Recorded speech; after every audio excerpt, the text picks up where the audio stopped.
जय श्री जगन्नाथ प्रिय welcome welcome welcome बहुत सारा स्वागत मो चैनल को आपण मानक आज वीडियो आरंभ करने पूर्व आपण मैंने जब चैनल नुआ अच्छा चैनल को सब्सक्राइब करूँ वीडियो गोटे लाइक करूँ जब आपण मानक वीडियोटी भल लगे ताले शेयर करूँ आसतु वीडियोटी आरंभ करवा भूल कहार बाप माँ ना आउ कहार ए वीडियोटी की लास्ट पर्यंत थरे निहाती शुणु जमा भी स्किप करतुनि बेले बेले आमे जानू ना केतेबेले निज लोकों पाई भल भाविबा खराब हो जाए। कविता सहित समान घटना घटीगला। तेबे आसतु जानिबा कवितार जंत्रणादायक कहानी कौन। कविता एक मध्यवित्त परिवार झियो स्नातक समाप्त परे तांको घरे छोट पिलामानंकु ट्यूशन देउथिले। कवितार रंग सुंदर थिला एवं से ठीक गोटे कंढेई परि देखा जाउथिला। कवितार पितामाता तांको विवाह पाई उपयुक्त पुओ खोजुथिले। सेतेबेले कवितार मामू एक पुओ विषय रे कहिथिले। पुओटीर ना राहुल, से गोटे कंपानी रे मैनेजर पदरे अछंती एवं मासकु 70,000 रोजगार करुछंती। सेतेबेले कवितार पितामाता पुओर फोटो देखिले। सेमाने पुओ को पसंद कले एवं कविता माँ पुओर फोटो कविता को देखैले। कविता कहिथिले जे जेतेबेले तुमे दुहे पुओ को पसंद करिछ मु मध्य पसंद करे। वर्तमान दुई परिवार विवाह तारीख स्थिर करिछंती। कवितार पिता माता बहुत खुशी थिले। से सेमानंक झियो एक भल घरे विवाह करुछि। कविता बहुत खुशी रे विवाह करथिले। वर्तमान कविता तांक पिला दिनर बाप घर छाड़ी शाशु घर को चलीगले। किछि दिन धरी कविता तांक पिता माता एवं तांक घर को बहुत मने पकाउथिले। देखु देखु कवितार विवाह मासे बीतीगला। एबे तांक स्वामी राहुल पूर्व भली कवितांक सह आचरण करू नथिले। से कविता उपरे विरक्त हेउथिले। राहुल कविता को पूर्व परि भल पाउ नथिले कि तांक कथा भी शुणु नथिले।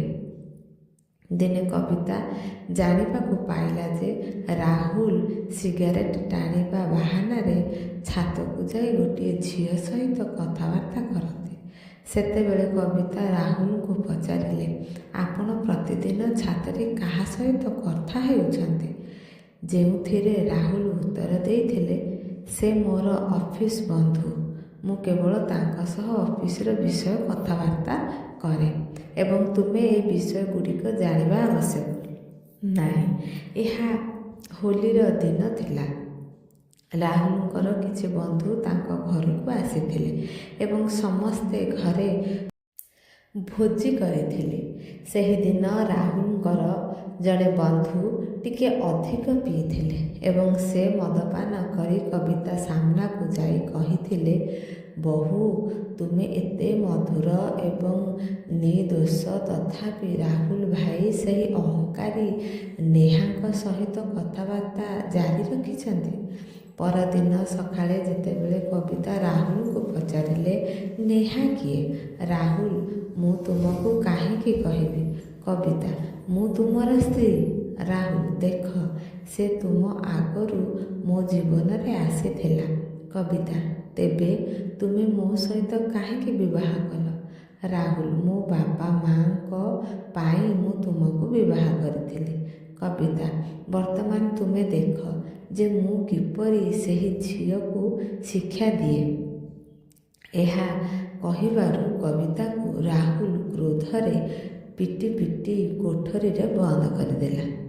कवितार शाशु सबु किछि जानिथिले, तथापि से पुओ आगरे कौनसी शब्द कहि नथिले। राहुल संध्यारे आसी रूम्र कबाट खोलिले। से दिन सारा कवितार स्वास्थ्य खराब होईगला।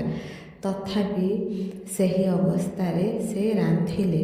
कविता सबु कथा तांको बाप माँ को कहिबाकु चाहुथिले, किंतु से चाहिले मध्य कहिपारि नथिले, कारण राहुल कविता को तांको बाप माँ सहित कथा हेबाकु देउ नथिले।